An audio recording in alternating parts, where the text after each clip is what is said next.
Hello guys, good morning. Meron akong machine na sira na naman guys. Ito may binaba dito na monitor. So ito yung Mindray namin na in series in 17.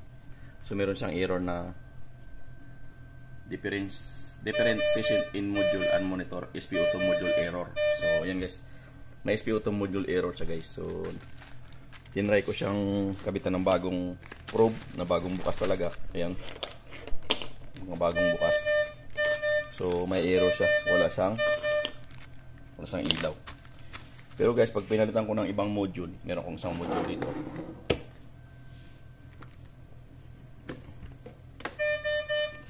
Ayan.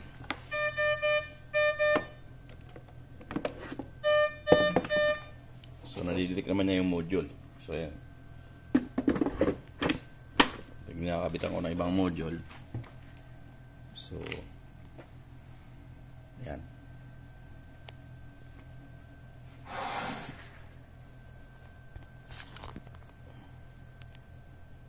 So ibang module na yan. So nadidetect niya new patient tayo. Okay.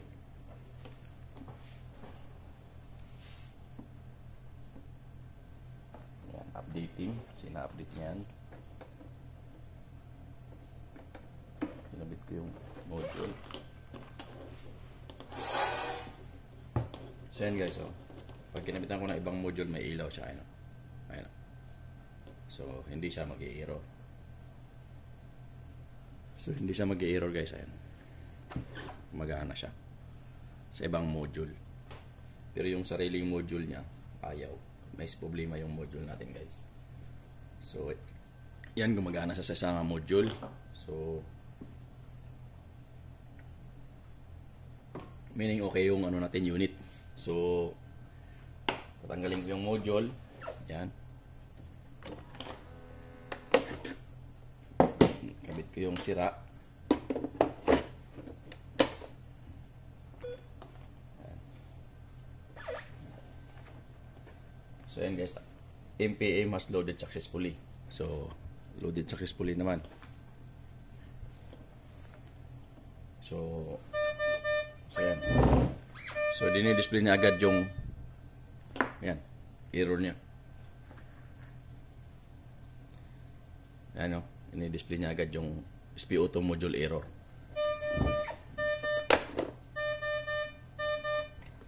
So may problema tayo sa module.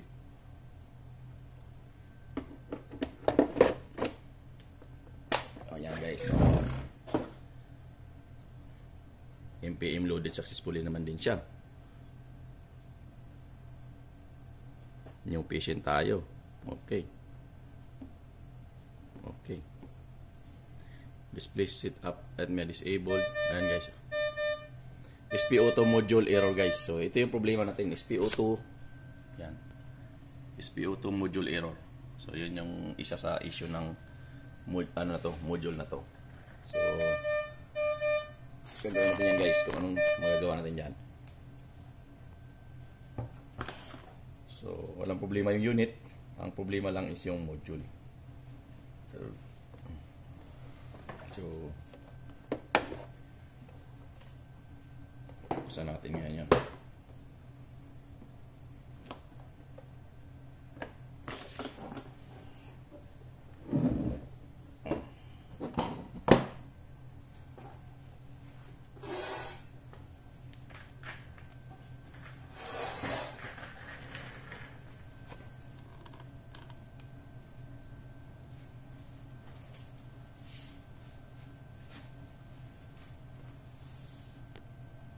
Ito guys, may video na ako dito dati na ginagawa ko yung ganito. So mga 2 years back o 3 years back na guys. So madali lang naman ito sa tatanggalin. So kailangan mo lang tanggalin tong mga yung lock na to. So meron siyang dito. Yan. So tulak mo lang yan guys. Maano mo na. Yan, di ba? Bali, tuklapin mo lang to. Tapos itulak mo to guys. Tapos tulak mo na pa pataas. Matatanggal mo na yan. Forward, hindi pa guys. hindi siya papasok pa forward siya guys, kasi ito yung lock niya, oh. Yan, oh. Tsaka yung tornilyo niya guys nandito. Ayan, tornilyo niya. So, tuklapin mo lang to. Yan, tuklapin mo lang yan, hawakan mo lang yan.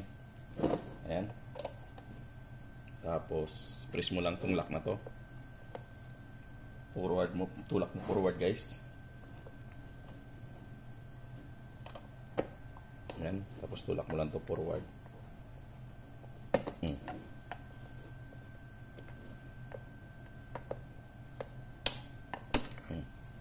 So ito lang yung lock niyan. Tsaka ito yung tornilyo niyan guys, na mahirap mo makita na akala mo walang tornilyo. Yan yung tornilyo niyan.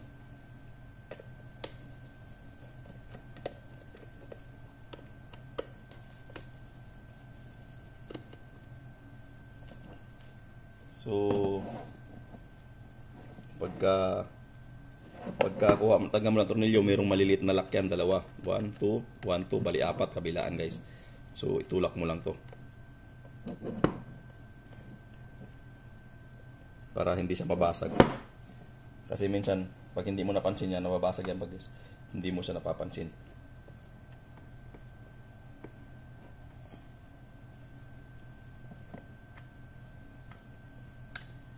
Tigas.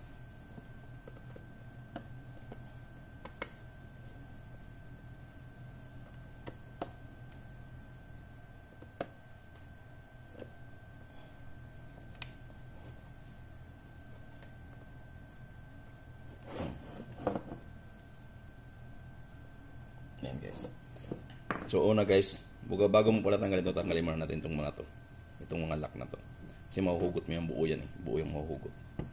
So tanggalin muna natin to.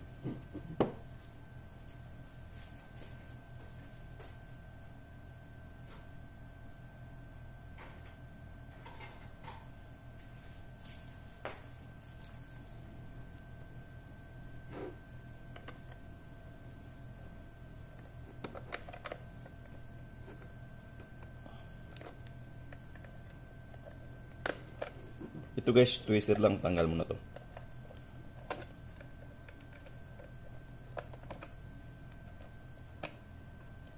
Nakakabit kasi ito sa board na to. Ito nakakabit to sa board.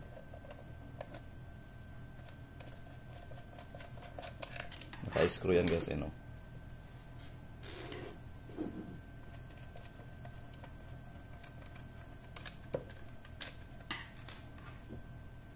So yan.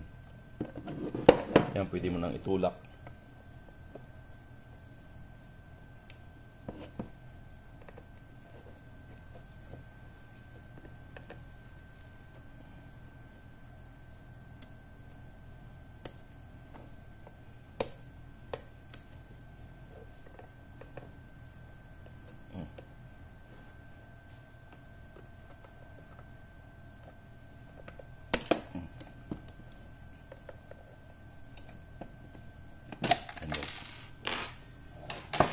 So, yun yung lock niya. Yung tornilyuhan. So, na kailangan nga. Yan guys, oh. Mahugot mo na yan. Yan. Yan, buo. So, ito may contact lang yan sa loob. So, yan, mahuhugot mo lang siya ng buo. Yan. So, ang issue natin guys is yung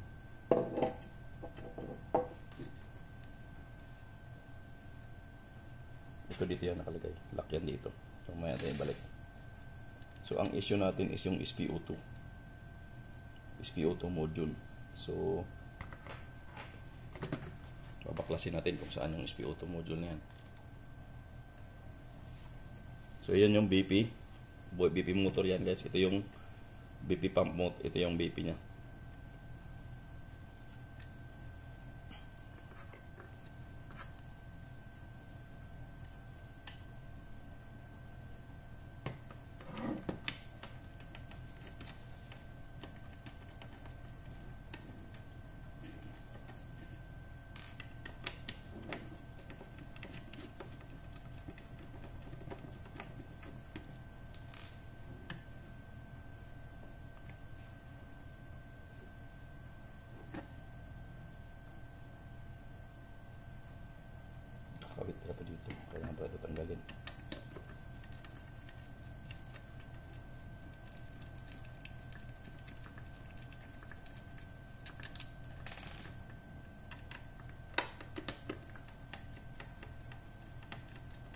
Yung ang problema nito guys, yung SpO2 module niya at saka yung BP module at saka ECG module guys.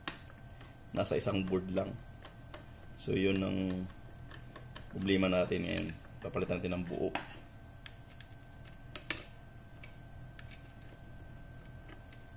So maghahanap ako ng pampalit kung may available ako.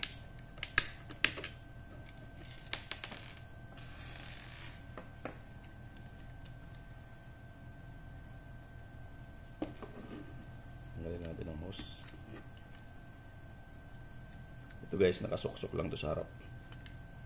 Ayan, dismantle mo na yan.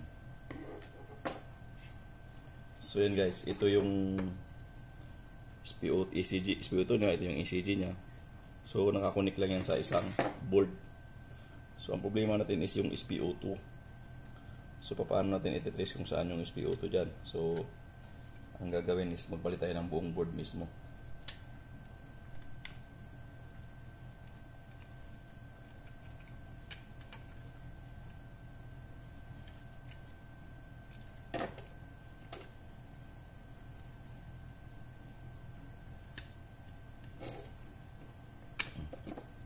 Kasi guys, masyadong masikip kaya natin ang hose ng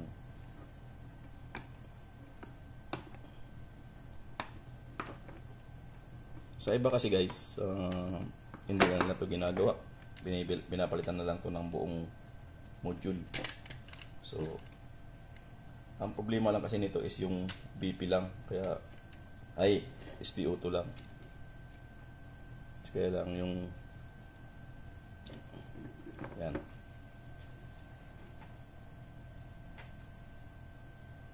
So hindi ko alam kung ito yung pinaka SpO2 board niyang maliit. Yung maliit na yan, yan ang SpO2 niya. So kailangan kong mapapalitan yan, yung SpO2 board niyan. Or burn in. Yan yung SpO2 module niya guys, ang liit guys. Nakasaksak lang din pala din sa mainboard.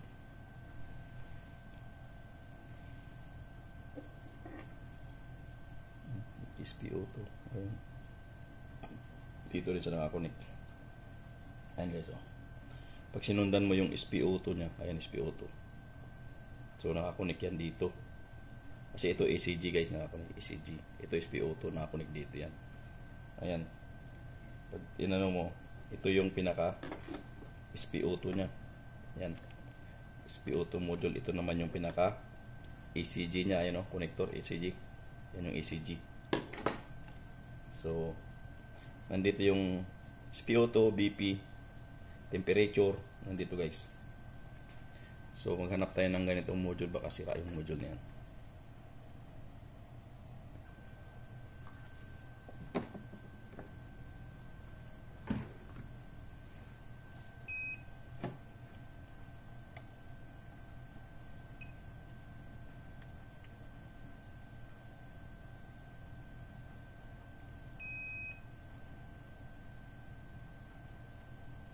So, okay naman yung caps niya. Wala naman short circuit.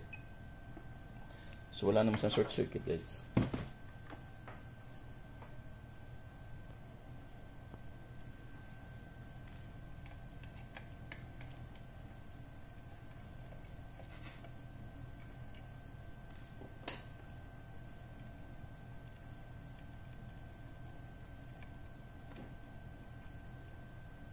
So ayan guys, ito lang yung pinaka SpO2 module nyo. Ayan. Ito lang yung pinaka SpO2 module nyo. Lit lang.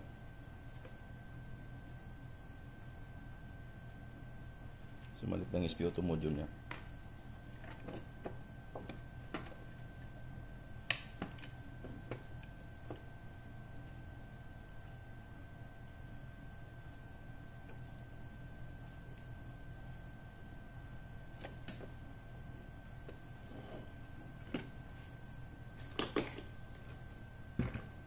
Maghanap ako ng SpO2 module guys kung meron akong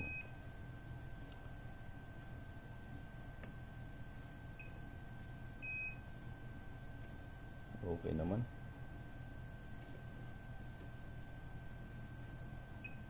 Okay naman siya. So meron dito guys akong hiningi sa ibang branch namin na SPO2 module. Ayan. So ayun guys, so ECG not working, SPO2 okay. So sila kasi guys binalitan na lang nila ng buong module. So hiningi ko na lang yung mga ano, actually marami to guys, nasa mga 10 piraso to guys eh. Puro sira to. Puro sira yung may SPO2 ang sira, may ECG ang sira. May namang SPO2 ang okay, sira lang yung ECG. Ito nga guys, so nilagyan lang ng marking, ECG not working, SPO2 okay.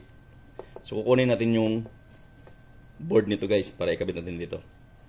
So sa ano to guys, sa T5 namin to na ginagamit, kaya medyo matagal na rin to. Sa T5 to, hindi ko alam kung paras lang ng version. So tingnan na lang natin kung magkaparehas ba. Kabit natin mamaya. So ito guys, iba yung model niya, iba yung ano niya, iba yung connection niya. Yan. Ganito yung kanyang module guys. Itong kabila wala. Kasi ito guys bago na to eh. Ito yung N17 na monitor. Ito kasi pang T5 to guys nila. So medyo lumang version. So hindi ko alam kung pwede yung malaki yung SPO2 module na guys. Malaki. So hindi ko alam kung parehas. Tingnan ko muna. Ayan guys, ito yung sa luma. Ayan. Sa lumang version guys. So ito yung pinakaano niya, board niya. So parang kakaiba. Hindi siya pwedeng palit sa bagong version. So di bali, ayun malaki yung SPO2 niya guys. Yung SPO2 board niya. So magkaiba yung connector niya, tsaka malaki. Hindi na. Magkaiba yung SPO2 module niya guys. Yung isang version medyo okay, medyo ano.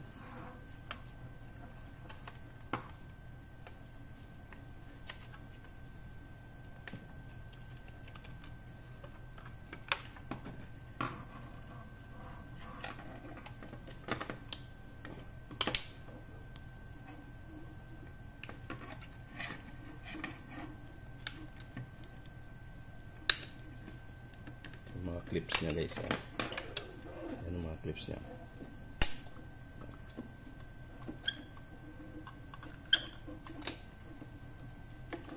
Yan. So yung cover lang niya. So yan guys, oh. Yung module ng T5 magkaiba. Ito kasi yung lumang version nila guys. Ito malalaki pa yung ano. Malaki pa yung SPO2. Yan. Tsaka naka-separate yung kinaka-control mainboard nila. Ito yung pinaka-mainboard. Oh. Pinaka-mainboard. Tsaka mainboard. Ito ang mainboard. Ito yung ECG BP. So, SPO2 guys, malaki. So, hindi siya po pwede. So, maghanap ako ng module na medyo bago-bago dito sa mga linis card nila.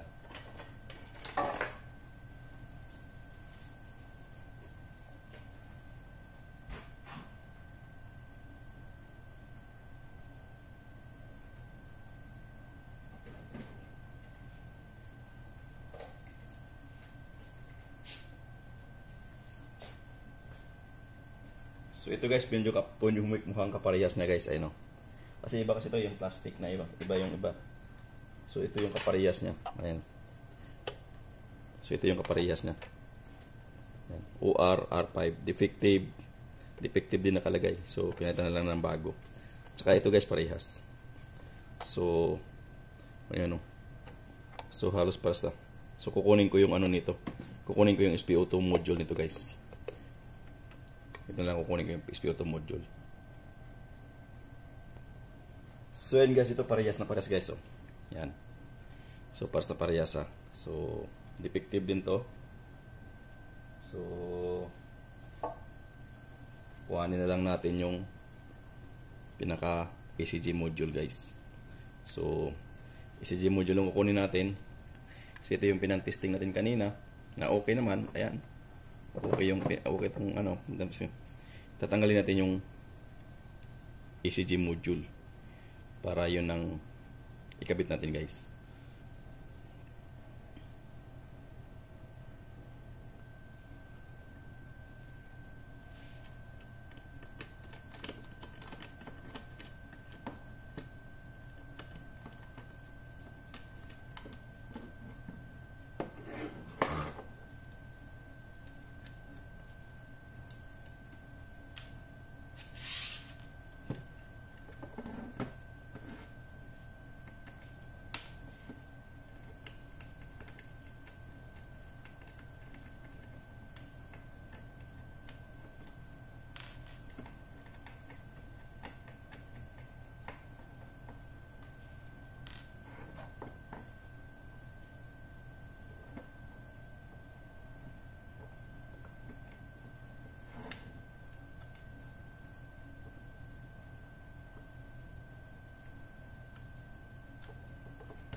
So ayan guys, yung kanyang pareha sila.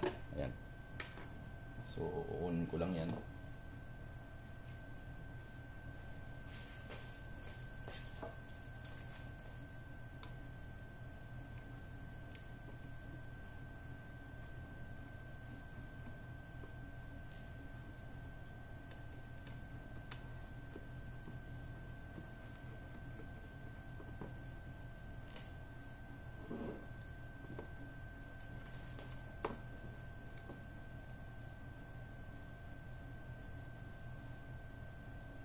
Yan.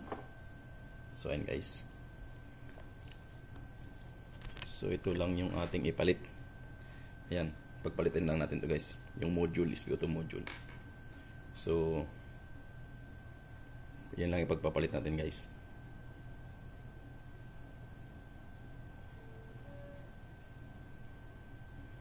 So ikakabit na natin to dito.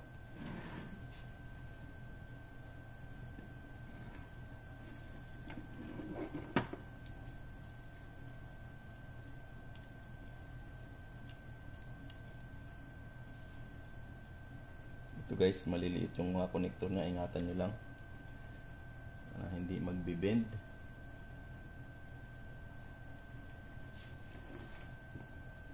Yan. Ay, yan guys, hindi pumapasok yung kabila. Yan. So ayun, swak na. So ito yung sira.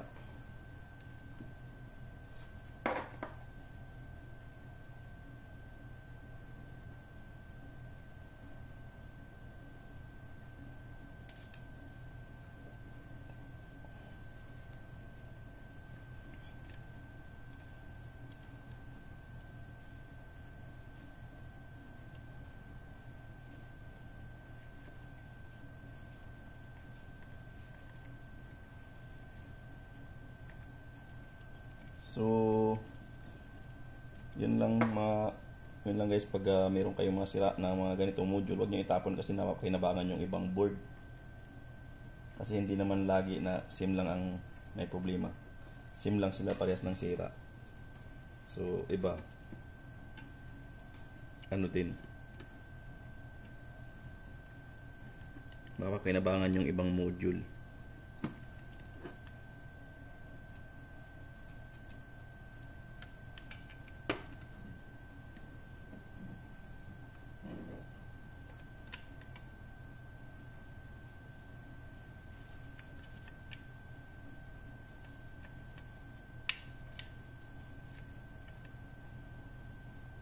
Screw muna natin ito para sigurado.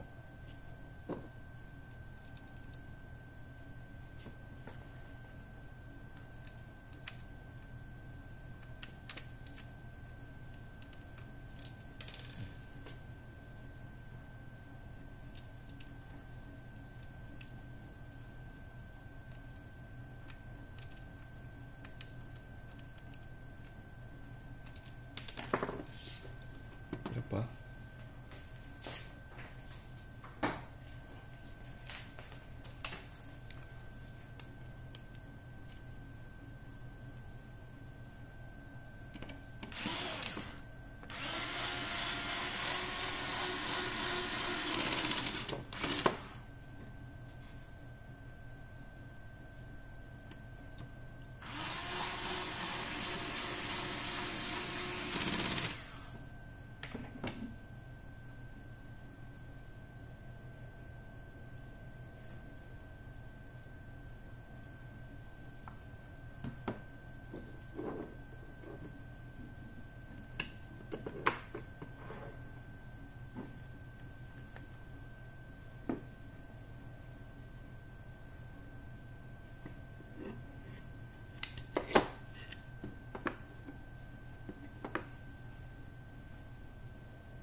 Babalik na natin yung mga hose.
Kailangan guys swak na swak yung mga ano niya, yung connector. Kasi pag hindi yan swak, kakaroon ka ng problema din.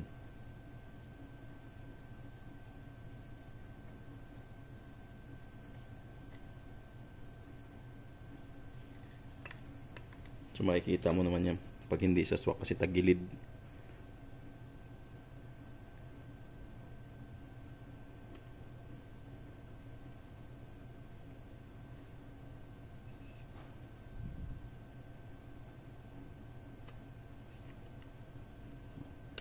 Yan.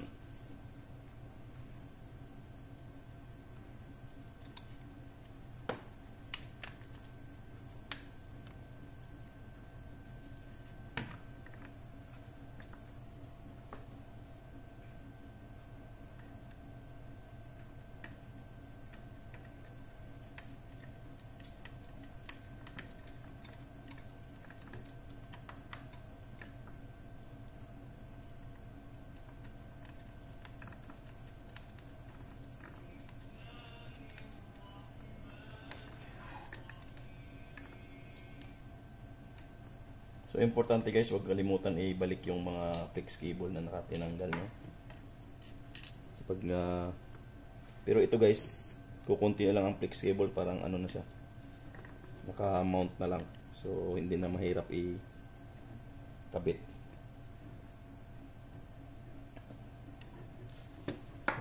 Kasi may hose. So, tanggalin mo natin itong hose para maikabit natin ng maayos yun.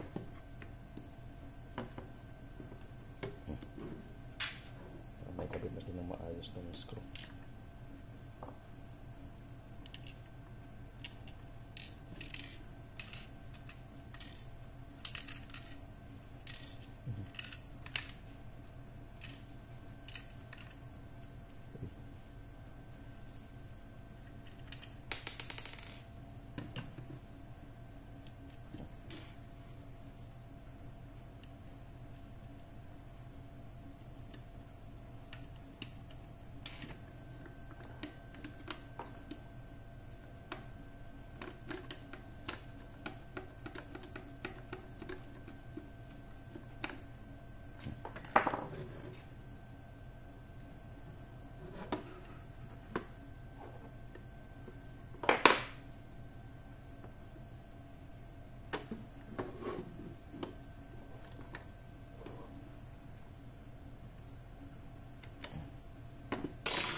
Nakakabit na siya. Kabit na siya lahat. So, anong kulang?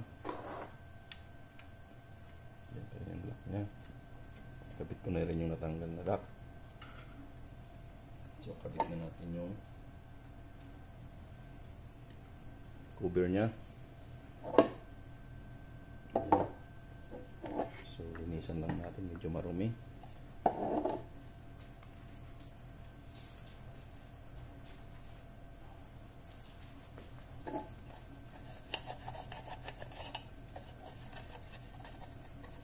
So ito guys, na-receive namin na-purchase namin tong aming N17 na N-series na Binivision 2018. So 18, 19, 20, 21, 23, 24. Almost 6 years na guys. Saka sa bumigay yung SPO2 module niya. Saka 24/7 naka-connect to guys kasi ano to, sa ano namin nakakabit to, sa central monitoring ng ICU. So ito guys, salpak mo na lang to. Ayan. Hindi tulad nung isa na ano na medyo mahirap i-kabit. Ito kailangan lang ma-center yun guys. Pag hindi na-center yan, hindi papasok.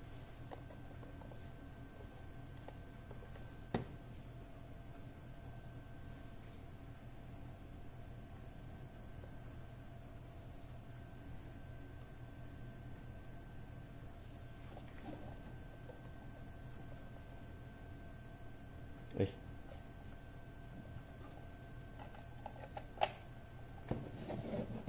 Yan. Kailangan mo lang i-center yan bago mo siya ma-lock. Ayan. Yan. Yan. Kailangan mo ma-center. Tsaka yung tornilyuhan.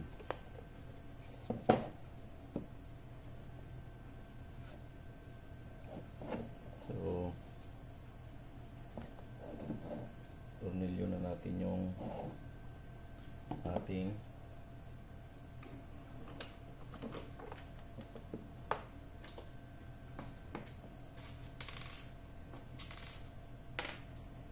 tornilyo guys. Ito importante.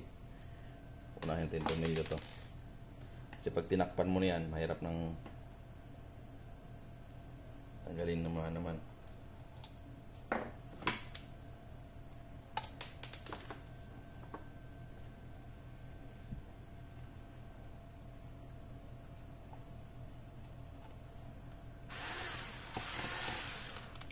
Dito kasi gaya ako, wala akong spare na wala akong spare na MPM module. Hindi ako nag-requestan kasi ako pag nasiraan ako, pero pag mga ganito lang kasi ang sira niya, halimbawa lang, SPO2 lang. So may mga makakahoy-kahoy ako. Yung ibang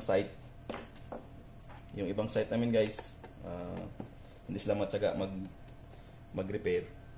So palit na lang sila ng bago. So yun naman ang ng ibang site namin. So ako kasi hanggat sa maaari kong magawa, ginagawa ko muna. Kung talagang wala nang pag-asang magawa, saka lang ako mag-request ng bagong MPM. Kasi hindi mo naman kailangan ini-stack tong mga MPM module na to. Kailangan pag nasira, request kasi wala kang pampalit. So sa ibang site, ganun din naman sila, pero ang ginagawa nila is sila guys, palit agad ng unit, module buo. Minsan tatawag sa akin yun, pairam ng module mo. Sabi ko, wala na akong spare. Kaya ganyan yun guys. So moment of truth na natin guys. So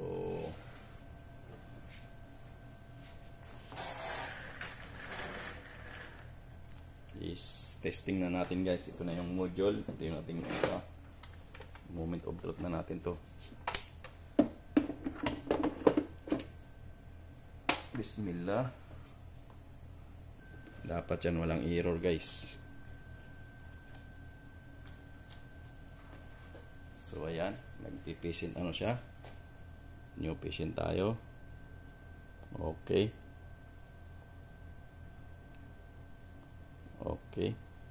So ito guys, wala na sang display setup for RMS disabled. Okay lang yan, pero wala ECG off, lead off. So tayo natin lagyan ng SPO2.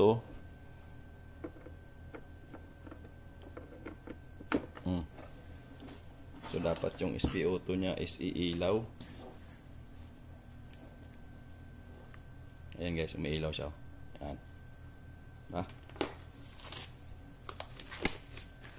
So ayan. So dapat yan gagana. Kasi yun lang naman ang error niyan, SPO2. ECG lead off kasi walang ECG nakakabit. So ayan lang guys, gumagana na siya. So yan.